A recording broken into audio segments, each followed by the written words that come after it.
अस्सलाम वालेकुम दोस्तों, आपका मुताल्ला सीरीज नीट इम्तिहान की तैयारी के अंदर आपका इस्तकबाल है। मैं शेख जावेद अहमद आपकी नीट की तैयारी में आपकी मदद करूंगा। मैं सबसे पहले आपके सामने जो चैप्टर स्टार्ट करने वाला हूं वो है इंसानी तौलीद, ह्यूमन रिप्रोडक्टिव सिस्टम। हम ये जानते हैं कि जितने भी जानदार दुनिया के अंदर है वो अपने जैसा दूसरा जानदार पैदा करने की सलाहियत रखते हैं। कुछ जानदारों के अंदर ये जो सलाहियत है ये जिनसी तौलीदी अमल के थ्रू होती है, कुछ जानदारों के अंदर ये गैर जिनसी तौलीदी अमल के थ्रू होती है, के जरिए होती है। जिनसी तौलीद का ये अमल इंसानों में भी पाया जाता है। तो हम यहाँ पर इंसानों में तौलीदी निज़ाम कैसा होता है, उसमें कौन कौन से पार्ट्स होते हैं, उसमें कौन कौन से अमल होते हैं, ये सारे धीरे धीरे समझने की कोशिश करेंगे। मुताल्ला सीरीज में हम लाइन टू लाइन स्टडी करेंगे ताकि नीट की पूरी बुक आपको लाइन लाइन लफ्ज लफ्ज आपको याद हो जाए और आप उस इम्तिहान को बहुत आसानी से क्रैक कर सके, उस एग्जाम को आप पास कर सके।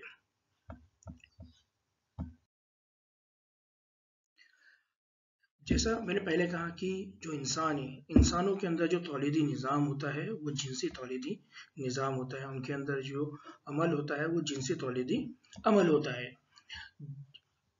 इस जिनसी तौलीदी अमल के अंदर इंसानों के अंदर बहुत सारे मराहिल होते हैं। उनमें सबसे पहला जो मरहला होता है वो होता है गैमेटोजेनेसिस। सबसे पहला जो मरहला होता है वो कौन सा होता है? गैमेटोजेनेसिस। गैमेट्स की तश्कील देने का अमल, गैमेट्स बनाने का अमल। अब इंसानों में नर है और इंसानों में मादा है, तो नर में ये गैमेटोजेनेसिस का प्रोसेस अलग तरह से होता है और मादा में यही गैमेटोजेनेसिस का प्रोसेस अलग तरह से होता है। मर्दों में ये जो प्रोसेस होता है उसकी वजह से मर्दों में बनते हैं स्पर्म्स और मादाओं में इसकी वजह से बनता है बैजा। जब मर्द के अंदर स्पर्म बनते हैं, मादा के अंदर बैजा बनता है और उनके दरमियान जब ताल्लुक होता है तो मर्द अपने स्पर्म को मादा के जिस्म में मुंतकिल करता है और ये जो मुंतकिली का अमल होता है ये होता है मादा के तनासुली रास्ते में, यानी फीमेल रिप्रोडक्टिव ट्रैक के अंदर। तब इस प्रोसेस को कहा जाता है इंसेमिनेशन। इस प्रोसेस को कहा जाता है इंसेमिनेशन, यानी मादा के रिप्रोडक्टिव ट्रैक में मादा के तनासुली रास्ते में स्पर्म के मुंतकिली के अमल को कहा जाता है इंसेमिनेशन। फिर इंसेमिनेशन के बाद क्या होता है? इंसेमिनेशन के बाद होता है अमल बार आवरी, जिसको हम फर्टिलाइजेशन बोलते हैं, जहां पर स्पर्म सेल का और बैजे का, इन दोनों का इंटरेक्शन होता है, इन दोनों के बीच में ताल्लुक कायम होता है। तब वहां पर अमल होता है बारावरी और इस बारावरी के अमल के बाद वहां पर तैयार होता है जाइगोट और फिर वहां पर होती है जाइगोट की तश्कील। जब जाइगोट की तश्कील होती है तो जाइगोट की तश्कील के बाद जाइगोट एक खलिया होता है, उस एक खलिये से दो खलिये बनते हैं, दो खलिये से चार खलिये बनते हैं, चार खलिये से आठ खलिये बनते हैं, आठ खलिये से 16 खलिये बनते हैं और 16 खलिये से धीरे धीरे वो डिवाइड होता चला जाता है, वो तकसीम होता चला जाता है और एक ऐसी स्टेज आती है जहां पर 256 सेल से ज्यादा सेल होते हैं। तब वहां पर एक फ्लूइड फिल्ड कैविटी बनती है, एक काली खोखे की तरह, एक बॉल की तरह एक स्ट्रक्चर बनता है, एक बॉल की तरह एक शक्ल बनती है। उस पीरियड को कहा जाता है ब्लास्टोसिस्ट। उस पीरियड को क्या कहा जाता है? ब्लास्टोसिस। और उस मरहले को कहा जाता है ब्लास्टोसिस की तश्कील और उसको कहा जाता है ब्लास्टुलेशन। जब ब्लास्टुलेशन होता है तो ये ब्लास्टुलेशन के अंदर तब्दीलियां वाक़ई होती है और उसके अंदर नमू होती है, उस ब्लास्टुलेशन की नमू होती है, उसकी ग्रोथ होती है, उसकी बढ़ोतरी होती है और उसके बाद वो ब्लास्टुला जिसके अंदर फ्लूइड है, जिसके अंदर लिक्विड है, जिसके अंदर माया है, जिसके अंदर न्यूट्रिएंट्स है, उस पूरे सेल की ग्रोथ के लिए, उस सेल की नमू के लिए, वो जाके रहमी दीवार के ऊपर नस्ब हो जाता है, रहमी दीवार के ऊपर गड़ जाता है, रहमी दीवार के साथ अटैच हो जाता है, उसके साथ फिक्स हो जाता है।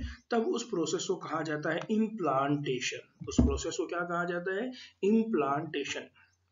जब ये ब्लास्टोला माँ के या मादा के रहमी दीवार के साथ जाके चिपक जाता है, उसके साथ अटैच हो जाता है, उसके साथ उसका इम्प्लांटेशन हो जाता है, तब वहां पर उस जगह पे जुनीन की ग्रोथ होती है, जुनीन की नमू होती है, जुनीन का इर्तिखा होता है, उसके अंदर चेंजेस होना शुरू होते हैं, उसके अंदर तब्दीलियां होना शुरू होती है। तब उस प्रोसेस को कहा जाता है गैस्टेशन। तब उस स्टेप को, उस मरहले को कहा जाता है गैस्टेशन। फिर इसके बाद जब बच्चा पूरी तरह से तैयार हो जाता है माँ के पेट में, गैस्टेशन का प्रोसेस पूरा कंप्लीट हो जाता है, प्रेगनेंसी का पूरा पीरियड कवर हो जाता है, तब उस बच्चे का दुनिया में आने का वक्त आता है, बच्चे का जन्ने का टाइम आता है, तब उस प्रोसेस को कहा जाता है पार्चुरेशन।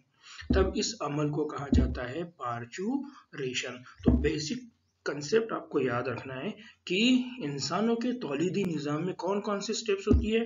तो मैंने देखिए यहाँ पर एक शॉर्ट फॉर्म में एक डायग्राम बनाया है ताकि आपको ये एक एक स्टेप याद रहे और आपको इनको याद रखने में आसानी हो। सबसे पहला जो प्रोसेस होता है वो ह्यूमन की बॉडी में, इंसानों के अंदर, वो होता है गैमेटोजेनेसिस।